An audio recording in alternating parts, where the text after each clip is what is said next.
Bhakti-Ratta Samapapa Maharaji ki Jai. All glories to the assembled devotees. All glories to the assembled devotees. All glories to the assembled devotees. All glories to Shri Guru and Guru.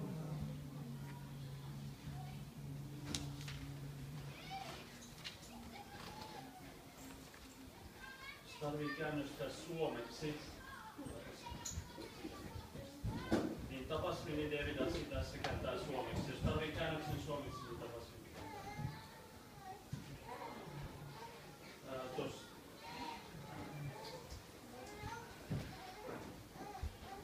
Could you please go a little bit forward? Mennään vähän eteenpäin.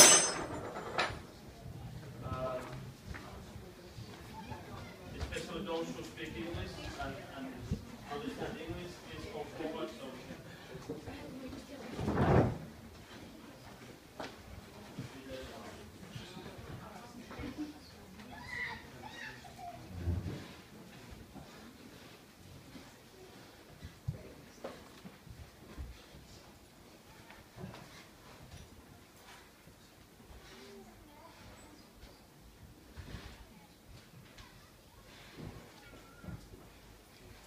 Okay. We're reading from Bhagavad Gita, chapter 1, verse 41. Sankara narakayama kulagranam kurasya padanti pitara veshamlu topinandataka kriya. An increase of unwanted population certainly causes hellish life, both for the family and for those who destroy the family tradition. The ancestors of such corrupt families fall down because performances for offering their food and water are entirely stopped. Report: according to the rules and regulations of fruitive activities, there is a need to offer periodical food and water to the forefathers of the family. This offering is performed by worship of Vishnu because eating the remnants of food offered to Vishnu can deliver one from all kinds of sinful reactions. Sometimes the forefathers may be suffering from various types of sinful reactions. Sometimes some of them cannot even acquire a gross material body and are forced to remain in subtle bodies as ghosts. Thus, when remnants of prasadam food are offered to forefathers by descendants, the forefathers are released from ghostly or other kinds of miserable life.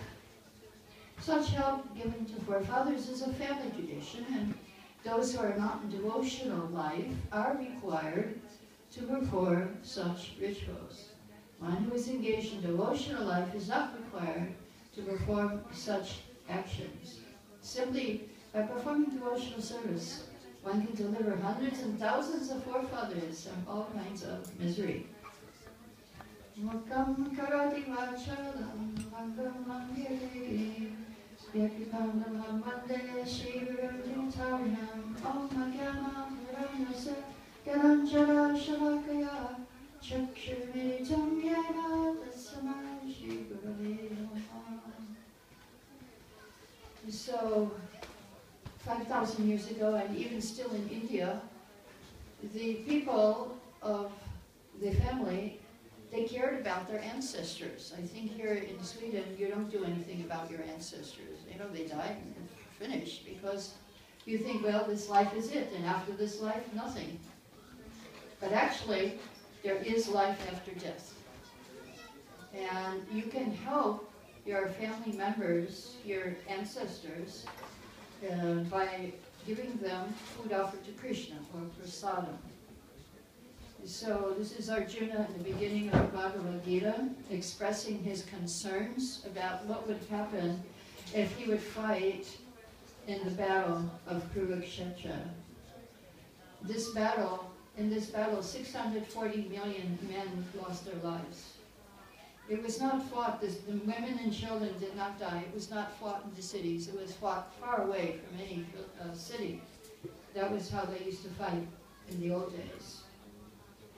And so Arjuna, he was concerned. He was expressing his concerns to Krishna.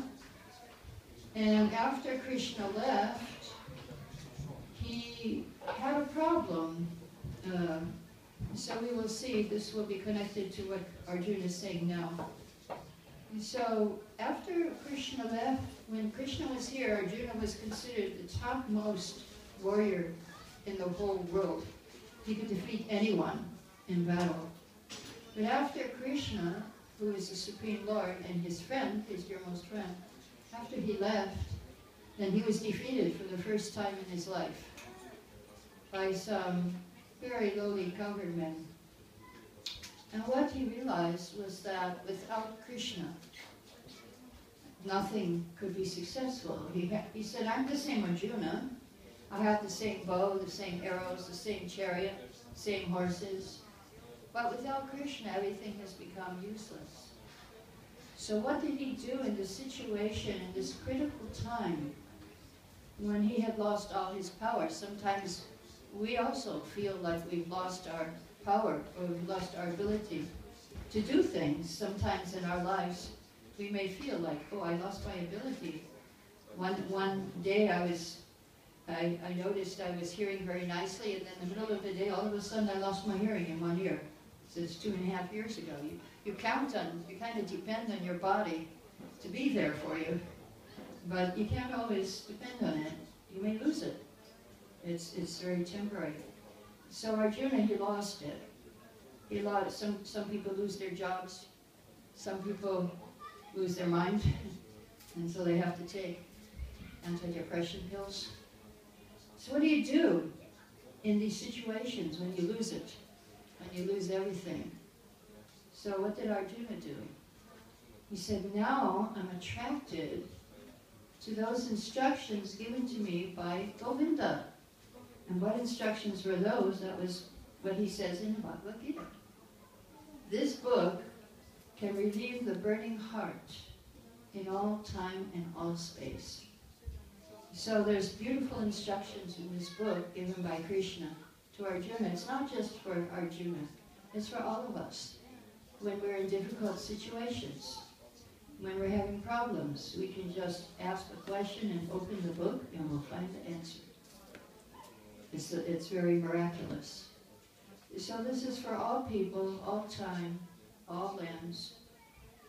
The problem which arose in the heart of Arjuna on the battlefield was solved by the teachings of Bhagavad Gita. So now the time is critical. There's all these terrorist activities, wars are raging, people are homeless, even in the USA. I was in Hawaii. I visited Hawaii a couple of months ago. And there are so many homeless people living in tents on the beach.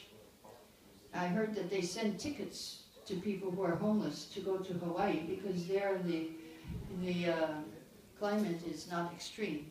It's always mellow the whole year round. And so you find these homeless people. And what happened to me was 20 minutes before I had to leave for the airport, my shoes were stolen on the beach. I went to say my Gayatri mantra on the beach very peacefully, left my shoes behind me, and I went back and no shoes. And I had to go to 3 airports. I got some of these shoes that you wear on the rocks in the water. That's all they had available for me. And but anyway, it's the situation. My son, about 6 years ago, he was living in his car. Do any people in Sweden live in their cars? I don't know if that is something that happens here. And I said, how can you live in your car? You know, I was very concerned for my son. He says, Mom, so many people are living in their cars. I couldn't believe it. It wasn't like that when I used to live in America. Of course, that was 40 years ago, 43 years ago. I live in India now. And it's natural for people to live outside like that, but not in America. And so this is what's happening. People are losing their homes and they're living in their cars. My son Govinda, one time he was working at a mall, and when he was living in his car, and he lost the keys for the mall and for the car, so he was wandering the streets with no place to stay. And he's born in devotee family. He's a devotee child, devotee of Krishna. So what did he do in that time of difficulty? he prayed to Krishna, and he made a deal. He made a deal with Krishna. If you find my peace for me, I will say your holy name chant 16 rounds, which means about 22,000 names. We do it every day. So 5 minutes later, the security guard came and said, "Are these your keys?" And brought them right and gave them to him. And so he chanted what we usually do every day. It took him a whole month to do that. But yes, it does. If you depend on Krishna, Krishna will help you. And Bhagavad Gita is a handbook of how to live your life very peacefully in this world, and without taking all of these pills for your mental health. Pills are not necessary. In USA also, I heard that 40% of the college students are taking drugs for their mental problems.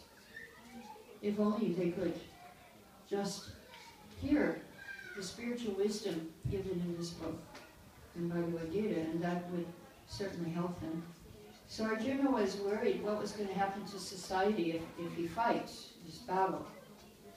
And actually what happened is not a worry today, because it's already there, that there are a lot of single women, there are a lot of unwanted children. The children are so unwanted that they're killing them in the womb. And the old people are dying, and this is the news of today's present society.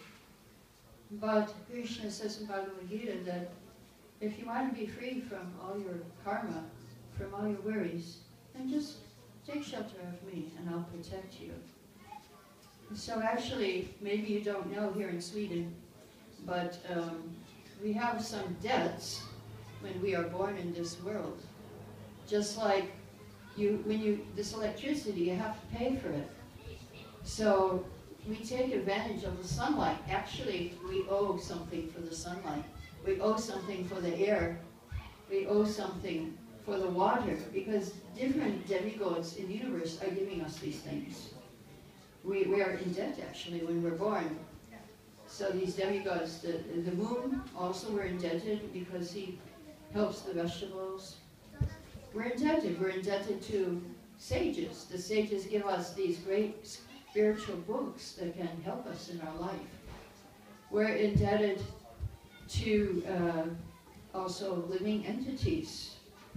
Like for those of you who drink cow milk, we're indebted to the cow.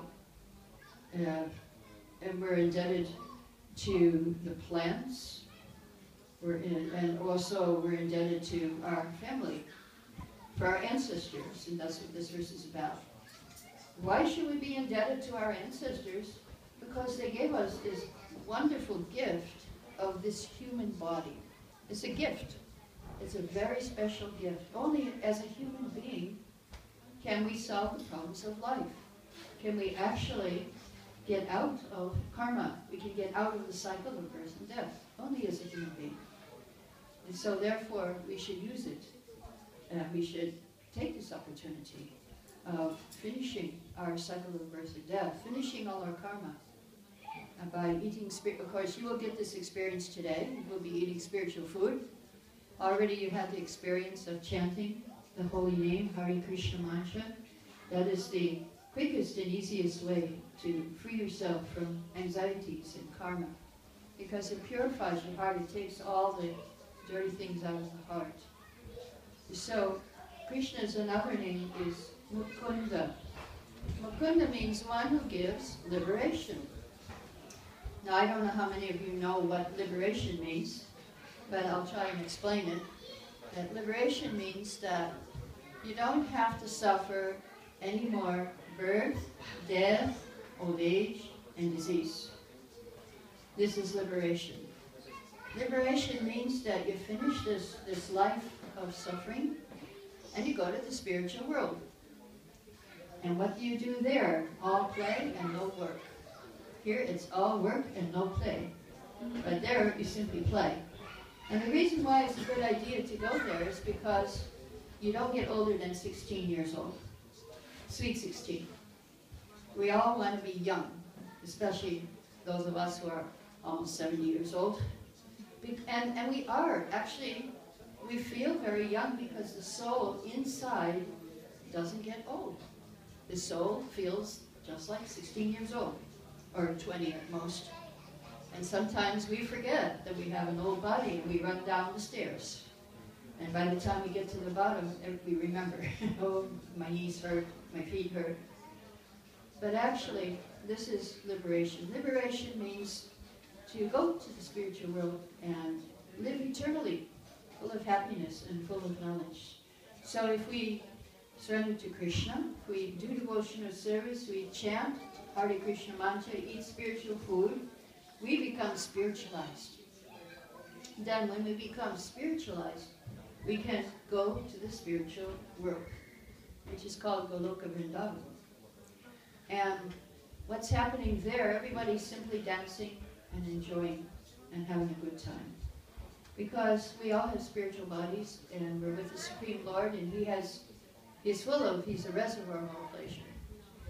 So what about these forefathers now? We have obligations to them, but we're not taking care of them.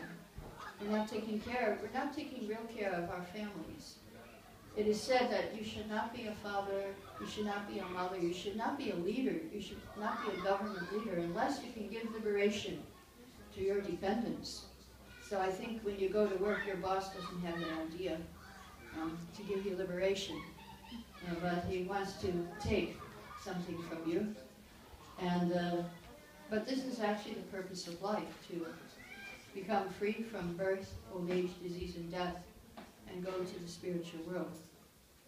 So,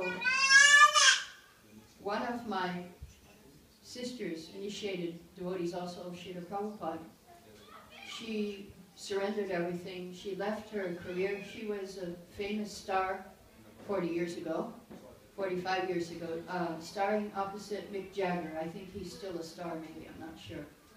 That was so long ago. If that name rings a bell, I don't know. Yeah, he's still famous, okay.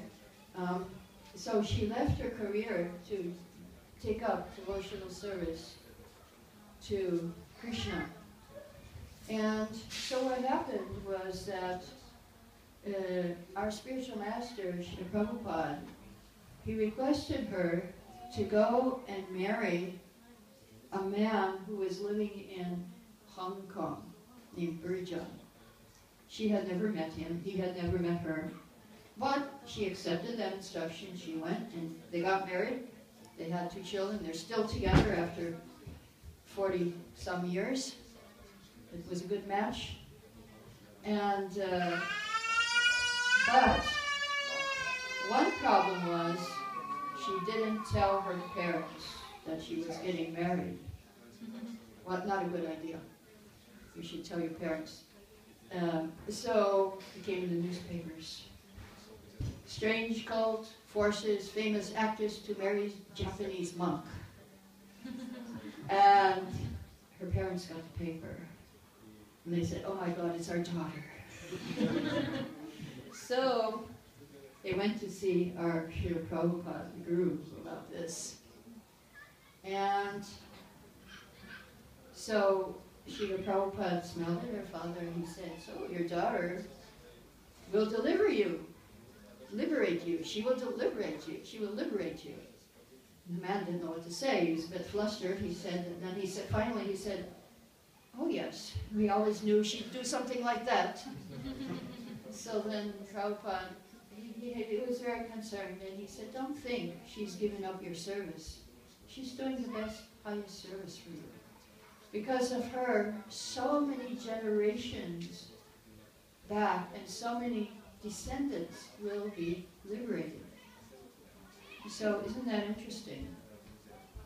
The spiritual master of our spiritual master, Srila Bhaktisiddhanta Saraswati, has said that if a pure, completely pure devotee of Krishna is born in someone's family, then that means that all the ancestors for 100 generations will be liberated. All the descendants for 100 generations will be liberated. And if somebody who is a medium devotee, who goes out and shares the knowledge, if he is born in family then 14 generations before and 14 generations after will be liberated. And if just somebody new who's just trying, struggling to be a devotee, is born in a family, and 3 generations before, 3 generations after, will be liberated. So even if you come and just chant Hare Krishna, and take this home with you, and try to read Bhagavad Gita, your family will be taken care of. Sometimes Prabhupada was asked the question, well, okay, my family, does that mean just my mother and father, my wife, my children? Is it just the immediate family, or does it include my cousins, my nieces, my nephews? Prabhupada said it includes everyone. All of them will get a chance to go to the spiritual world. So I'll give you one example of somebody whose mother got liberated. He's one of my godbrothers. He's a sannyasi. His name is Indradyumna Maharaj. So he also joined Hare Krishna like myself about 45 or 46 years ago. I've been practicing this since 1970. So what happened, his mother, she accepted it, but she wasn't really into what he was doing. And he used to send books to her like this one, Bhagavad Gita. And she would say that, he would say, well, do you believe in God? And she said, well, there might be something out there.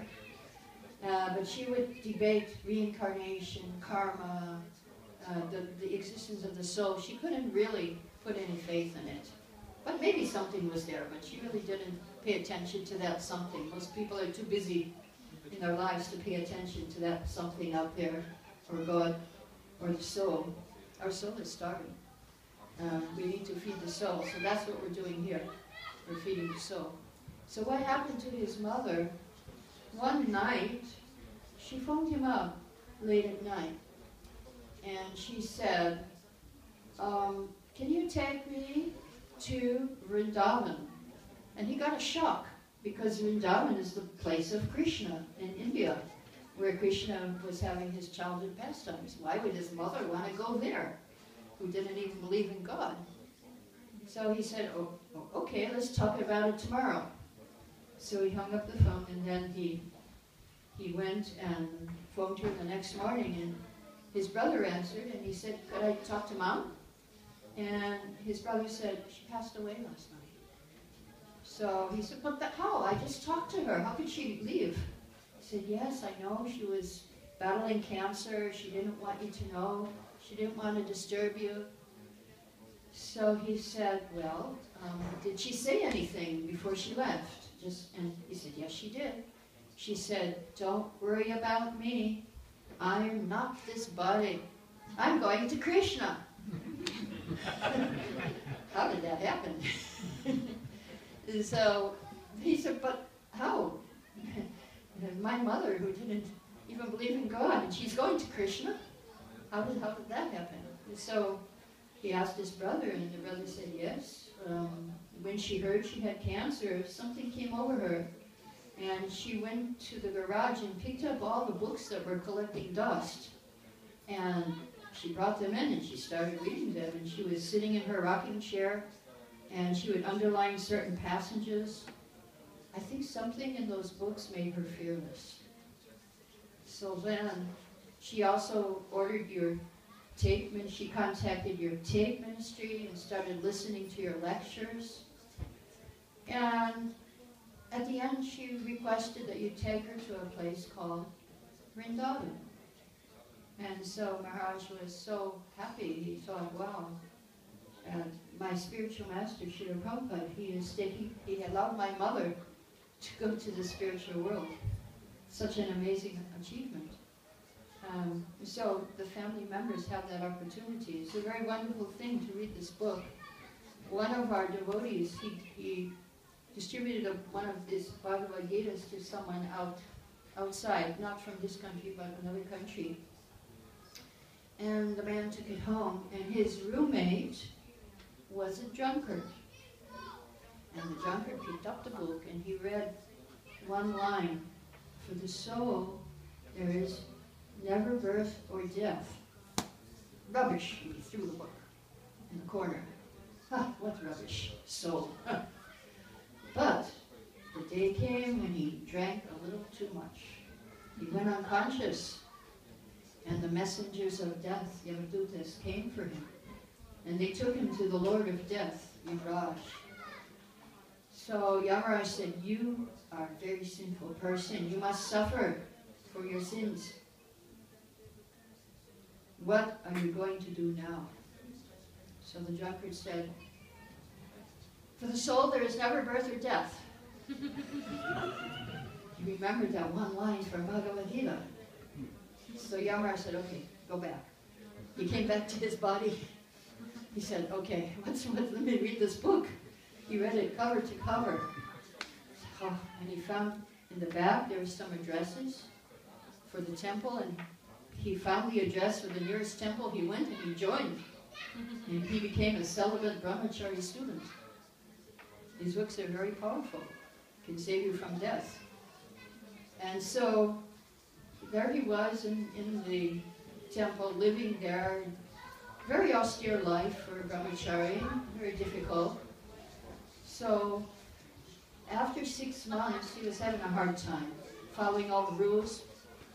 And he thought, oh, this is really too much austerity. I need a drink. So he went out to the bar, he started drinking again all day, into the night, and the bartender said to him, you have to close now, you have to leave. And then he said, what are you going to do now? And he got such a fright. That's what the Lord of Death said, I've got to go back. He ran straight back to the temple, and he became a good brahmachari after that. Sometimes we have a little taste for the chanting. We have a little taste for reading and for serving Krishna, and we may go away. But Krishna doesn't allow us to go away. I told this story in one of our morning classes, but none of you were there, so I'll tell it again to those of you who missed the class. There was one of our devotees in Ireland, and he was also finding the austerities a little too much. He had been serving faithfully for some time, and he said, you know, this is too much. We have to get up at 4 o'clock and go to the service, the arti in the morning. This is really too difficult. I cannot do this. So, then, and besides that, there's no toilet paper here. In early days, we didn't have toilet paper. Now we do, don't worry. You'll find it in the bathroom. But in those early days, we didn't have it, because in India, they don't use it. It's a whole different process there. So he said, I'm leaving, I'm going to go. And he went out, he got a job, working very hard, but it was the night duty. From midnight until early morning. So one day he was at his job, and he was thinking, and it was 2 o'clock in the morning. He said, this is much worse than living in the temple. And then he punctured a box. It was a paper factory, paper warehouse. And he didn't know what kind of paper he was moving. And out came 100 rolls of toilet paper on his head. So it was kind of a joke that, okay, you want toilet paper here, take as much as you like. And he went back and he said, okay, it's all right. Let me do some service for Krishna. Better than living outside. So this book is very, very powerful, Bhagavad Gita. If you read it, if you chant Hare Krishna, and all the anxieties, all the worries in your heart go out, and you become peaceful, because your soul is being fed. We need to feed the soul, because that's who we are. We are the soul. We are not the covering of the soul. And so therefore, I hope today you got some food for thought. And at this point, you can ask any questions if you like. If you have any questions, we can answer them at this point.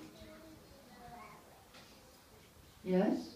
Mataji, thank you so much for your very nice lecture. And what is the best way to remember Srila Prabhupada every day? what is the best way to remember Srila Prabhupada every day? So Srila Prabhupada is our Guru. The best way to remember him is to follow his instructions. His instructions are to chant Hare Krishna, read his books, and share this with other people and preach. Those three are the essential instructions. If you do that, then you can remember it. Very easily, he will be with you. Any other questions?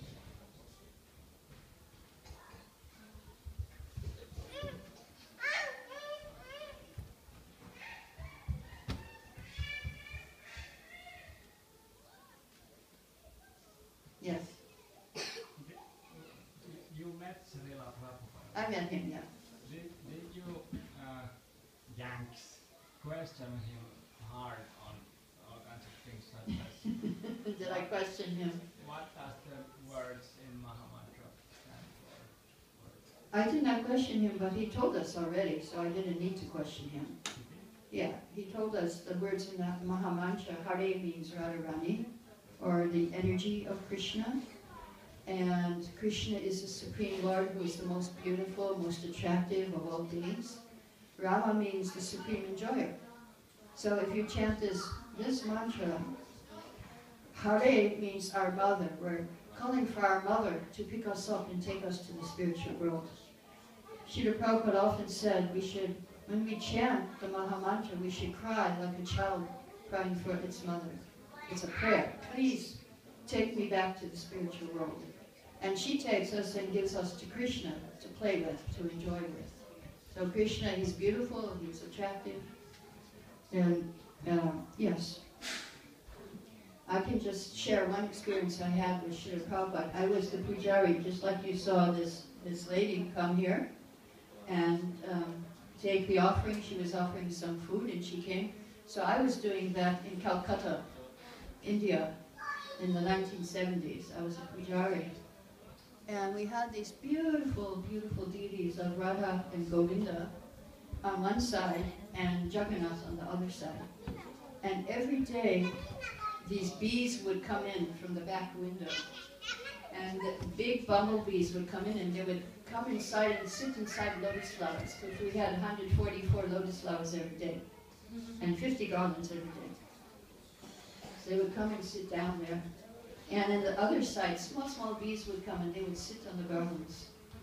So my guru, he saw that and he said, when the bees are coming to the deities, then Krishna is happy with the worship.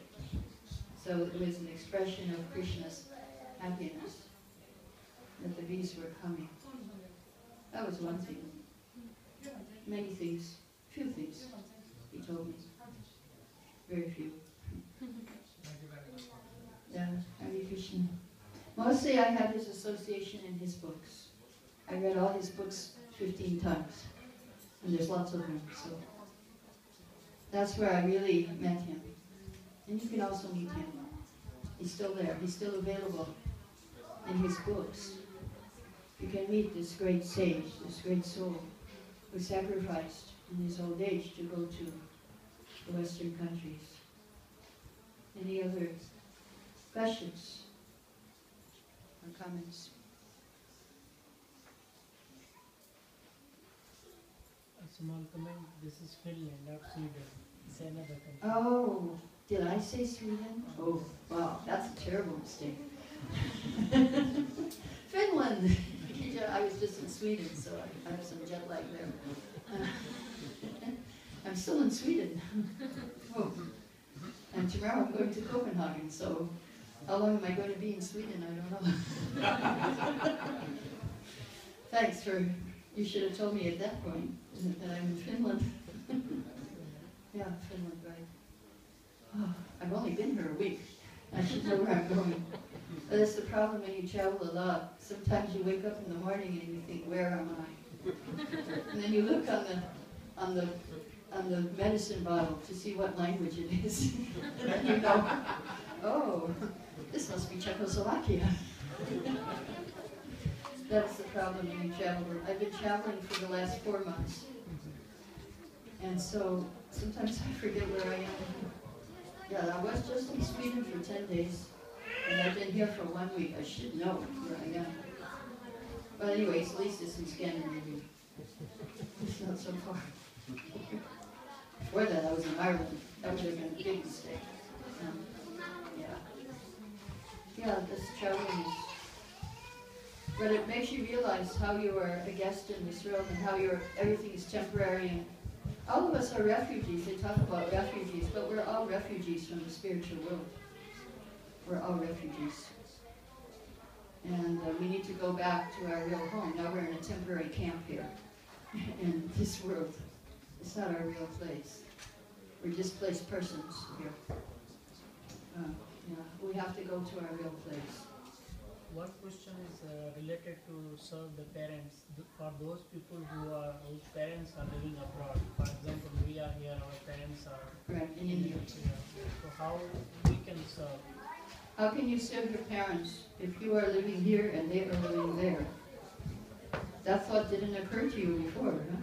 That you are living here and there. I'm sure they're happy you're living here. So they can come and visit you in the foreign countries. But how can you serve them? By chanting, as I said, if you take up Hare Krishna mantra, if you chant every day, that would be the best thing for them. The more you take up spiritual life, the more your parents will get the benefit. Whatever you do, they will also benefit. Because they are connected to you. So if you chant, the more you chant Hare Krishna, the more benefit they will get. The more you eat spiritual food, they will get benefit. The more you come here and experience the kirtan, they will get benefit. They will benefit your family, your children, your parents, everybody. So this is the best thing you can do. As Prabhupada said, this is the best service to chant Hare Krishna. When you do it, it's not just for you, it's for your parents, it's for even the bugs who hear you and the plants.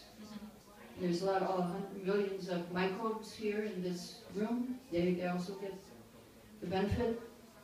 And that's why we go out and we chant Hare Krishna outside. Okay? So we'll stop here. I'll go to Srila Prabhupada. Hare Krishna. Praise Narayani Mataji ki. Srila Prabhupada ki.